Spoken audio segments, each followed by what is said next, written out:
Second lieutenant Arun Khetarpal जी, जो 21 की उम्र में वीर गति को प्राप्त हो गए, जिन्हें मरणोपरांत हाईएस्ट गैलेंट्री अवार्ड परमवीर चक्र से सम्मानित किया गया, उन पर एक मूवी आई है 21। और रियलिटी में 21 मूवी को 21 तोपों की सलामी मिलनी चाहिए पाकिस्तान की तरफ से। इस फिल्म के निर्माता श्री राम राघवन ने कहा था कि वो कभी धुरंधर जैसी फिल्म नहीं बना पाएंगे।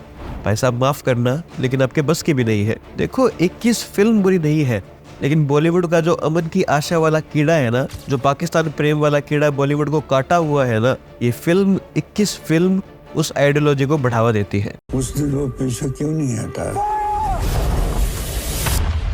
वो दुश्मन को हराना चाहता था सर।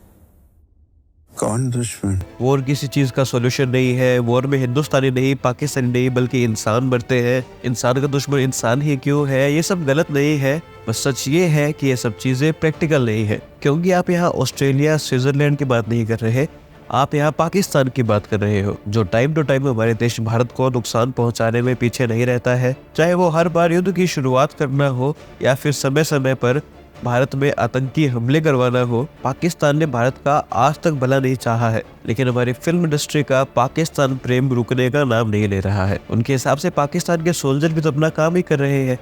वो कोई जानबूझ के हमें थोड़ी मारना चाहते हैं, वो तो अपने ऑर्डर्स को फॉलो कर रहे हैं। पाकिस्तान का कमांडर भी तो इंसान था, बिल्कुल इंसान तो हिटलर भी था, लेकिन हिटलर को रोकना जरूरी था, ना कि उस पर ये बोलकर फिल्म बना दो कि देखो यार हिटलर की सिर्फ क्रूल साइड मत दिखाओ, फिल्मों में ये भी तो दिखाओ कि वो कितना अच्छा आर्टिस्ट था, कितना अच्छा पेंटर था। कोई भी सेंस है क्या इस बात में? एक भारत के वीर पुत्र जो 21 साल की उम्र में वीर गति को प्राप्त हो गए, पाकिस्तान के साथ युद्ध करते हुए वीर गति को प्राप्त हो गए, उनकी कहानी पर बेस्ड फिल्म में अब पाकिस्तान की ह्यूमैनिटी को दिखाने में लगे हुए हो, इतनी बेशर्मी कर रहे हो। दोस्तों सेकंड लेफ्टिनेंट अरुण खेतरपाल जी के बारे में अगर आप नहीं जानते हैं तो मैं आपको बताता हूँ। उसके बाद हम बात करते हैं कि इस फिल्म में प्रॉब्लमेटिक क्या है। दोस्तों परमवीर चक्र से सम्मानित होने के लिए ना तो कोई एज की लिमिट होती है, ना ही किसी एक्सपीरियंस की लिमिट होती है। सिर्फ एक चीज चाहिए होती है, जज्बा। और अरुण खेतरपाल जी के पास जज्बा इतना था कि उन्होंने अपने जान से पहले देश को रखा। दोस्तों अरुण खेतरपाल जी का जन्म 1950 पुणे में हुआ। वो एक फौजी फैमिली से बिलोंग करते थे। उनके परदादा, दादा, पिताजी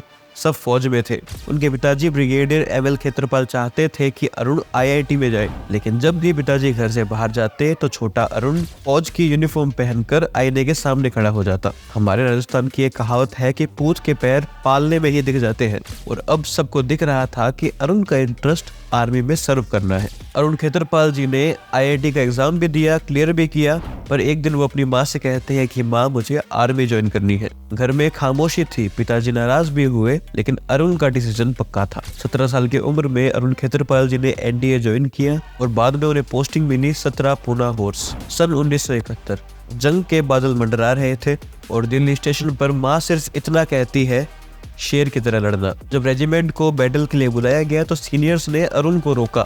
उन्होंने कहा कि तुम्हें सिर्फ 6 महीने हुए हैं। अरुण खेतरपाल जी का जवाब सिंपल था, सर टेस्ट ले लीजिए। टेस्ट हुआ, अरुण पास हुए और जंग के लिए निकल पड़े। अरुण खेतरपाल जी को जो टैंक मिला था उसका नाम सेंचुरियन था, जो कि पुराना और स्लो था। वहीं पाकिस्तान के पास अमेरिकन M48 पैटर्न टैंक्स थे जो एडवांस टेक्निक से लैस थे। टेक्निकल तौर पर इंडिया पीछे था, लेकिन जंग मशीनों से नहीं बल्कि इंसान के हौसले से जीती जाती है। तारीख 16 दिसंबर 1971 शुरुआत होती है बैटल ऑफ बसंतर की। फोक का फायदा उठाकर पाकिस्तान अपने टैंक से हमला करता है। अरुण को पता था कि अमेरिकी टैंक पैटर्न टैंक का साइड आर्मर वीक है। उसका फायदा उठाकर उन्होंने एक के बाद एक 4 एनिमी टैंक्स डिस्ट्रॉय कर दिए। अब सिर्फ एक टैंक बाकी था और इसी वक्त अरुण का टैंक जलने लगता है। वो खुद जख्मी हो जाते हैं। रेडियो पर ऑर्डर आता है, अरुण टैंक अबेंडन करो, और अरुण खेतरपाल जी का जवाब आता है, no sir, I will not abandon my tank, my gun is still working. दोनों टैंक्स एक साथ फायर करते हैं। पाकिस्तान का टैंक तबाह हो जाता है। वहीं अरुण खेतरपाल जी के टैंक का शेल उन्हें हैवी इंजरी देता है। जलते हुए टैंक के अंदर 21 साल के अरुण खेतरपाल जी वीरगति को प्राप्त हो जाते हैं। बाद में अरुण खेतरपाल जी को परमवीर चक्र से सम्मानित किया जाता है और वो इतिहास में हमेशा के लिए अमर हो जाते हैं। अब ऐसे वॉर हीरो की कहानी में पाकिस्तान प्रेम घुसेड़ देना कितना सही है? देखो 21 फिल्म बुरी नहीं है, लेकिन थोड़ी पाकिस्तान अपीजिंग है। रियलिटी में हाँ, अरुण खेतरपाल जी के पिताजी एमएल खेतरपाल 2001 में पाकिस्तान गए थे। वहां वो पाकिस्तानी आर्मी ऑफिसर नसीर से भी मिले थे। ये सच है, ऐसा हुआ था और पाकिस्तानी ऑफिसर ने अरुण खेतरपाल जी के पिताजी के सामने उनकी वीरता की तारीफ भी की थी। ये सब सच है, लेकिन प्रॉब्लम बीच बीच में आती है। बीच बीच में पाकिस्तान सिंपथाइजर सीन डाले जाते हैं। जैसे जिस ऑफिसर नसीर ने अरुण खेतरपाल जी को मारा था, फिल्म में दिखाया गया है कि वो आज भी बहुत उदास है। वो इतना उदास है कि अरुण खेतरपाल जी की फोटो उनके रूम में है। मतलब कहाँ से आई फोटो, और वो कैसे उदास है जब 2 साल पहले फिर आपने कारगिल में हमला किया था, जब फिर उस समय हमारे देश के जवान वीरगति को प्राप्त हुए थे। कारगिल युद्ध में सौरभ कालिया जी के साथ पाकिस्तान की आर्मी ने क्या किया था, आपने क्या पढ़ा नहीं है क्या? और इस आर्मी के ऑफिसर के मुंह पर आप दुख दिखा रहे हो। फिल्म में एक सीन है जब पाकिस्तान के लोग प्रोटेस्ट कर रहे हैं कि इस चौक का नाम भगत सिंह चौक रखिए। आपको 1% भी लगता है कि पाकिस्तान में रिलीजियस आइडेंटिटी के अलावा लोगों की इस चीज से फर्क पड़ता है? भगत सिंह आज के पाकिस्तान के एरिया के थे और अंग्रेजों से तो इंडिया और पाकिस्तान दोनों ही आजाद हुए थे। तो हिसाब से तो पाकिस्तान को भगत सिंह को एज ए फ्रीडम फाइटर अपनाना चाहिए, लेकिन क्या वो अपनाते हैं? जी नहीं। अरे भाई, वो अपने पूर्वज महाराजा रणजीत सिंह के पुतले तोड़ रहे हैं। आपको लगता है कि वहाँ के लोग भगत सिंह के लिए प्रोटेस्ट करेंगे? जी नहीं। वहाँ के लोग सिर्फ रिलीजियस आइडेंटिटी को प्राथमिकता देते हैं। तभी देख लीजिए वहाँ की हिंदू माइनॉरिटी का क्या हाल है, सिख माइनॉरिटी का क्या हाल है। वहाँ मंदिर टूट रहे हैं। फिर इस फिल्म में एक सीन है जहाँ धर्मेंद्र, जो कि अरुण खेतरपाल जी के पिताजी का रोल अदा कर रहे हैं, वो कहते हैं कि अरे लाहौर में अभी तक अमीर चंद के इत्र की दुकान है। कि वाह, हिंदू देखो पाकिस्तान में व्यापार बड़ी आसानी से कर पा रहे हैं। अरे भाई, हिंदू पाकिस्तान में बस नहीं पा रहे हैं। कराची, लाहौर, पूरा बाजार हिंदुओं का था।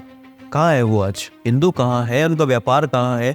उनके बच्चों को जबरदस्ती उठाकर लोग ले जाते हैं, जबरदस्ती धर्म परिवर्तन करवाते हैं, और आप पाकिस्तान के प्रेम से निकल ही नहीं रहे हो। फिल्म के एक सीन में दिखाया गया है कि पाकिस्तान के एक गांव को इंडियन आर्मी ने जलाकर राख कर दिया। हमारी इंडियन आर्मी के लोग कह रहे हैं कि अब दुश्मन की छाती पर वार करेंगे। मतलब पोर्ट्रेयल ऐसा है कि आर्मी के लोग थोड़े नेगेटिव है, वही हिंदुस्तान और पाकिस्तान के लोग युद्ध नहीं चाहते, एक दूसरे से प्यार करते हैं। बस किसी न किसी तरीके से पाकिस्तान और भारत को एक लेवल पर दिखाना है। जैसे अरुण खेतरपाल जी इंडियन आर्मी से एक युवक ऑफिसर थे, ठीक उसी तरह पाकिस्तान के भी एक युवा ऑफिसर दिखाए गए हैं जिन्हें इंडियन आर्मी द्वारा मार दिया जाता है। उसके बाद पाकिस्तानी आर्मी द्वारा अरुण खेतरपाल जी को मार दिया जाता है। मतलब एकदम बैलेंस करके रखा है कि भाई देखो, ना तो वो ज्यादा गंदे है, ना भारत ज्यादा अच्छा है, सब एकदम बराबर है। पता नहीं ये लोग कैसे बराबरी दिखा रहे हैं। अरे भाई साहब, ना तो हमने कभी युद्ध की पहली शुरुआत की है, ना हमने कभी आतंकी हमला करवाया है, तो पाकिस्तान और भारत एक बराबर हो कैसे सकता है? मेरी समझ से बाहर है कि ये पाकिस्तान प्रेम कब बॉलीवुड के फिल्म मेकर के दिमाग से निकलेगा। और अगर पाकिस्तान प्रेम ऐसे ही वॉर की फिल्म में या फिर सो कॉल्ड स्पाई यूनिवर्स में आता रहेगा,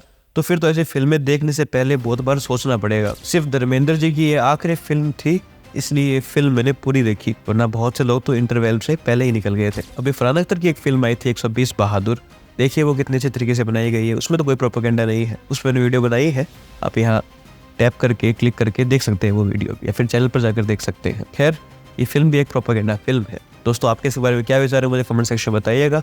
चैनल को प्लीज सब्सक्राइब कीजिएगा, वीडियो को प्लीज लाइक कीजिएगा, वीडियो को प्लीज हाइप कीजिएगा, इस वीडियो प्लीज एक कमेंट जरूर कीजिएगा, इससे मुझे बहुत मदद मिलती है। मिलते हैं नेक्स्ट वीडियो में। जय हिंद, जय श्री राम।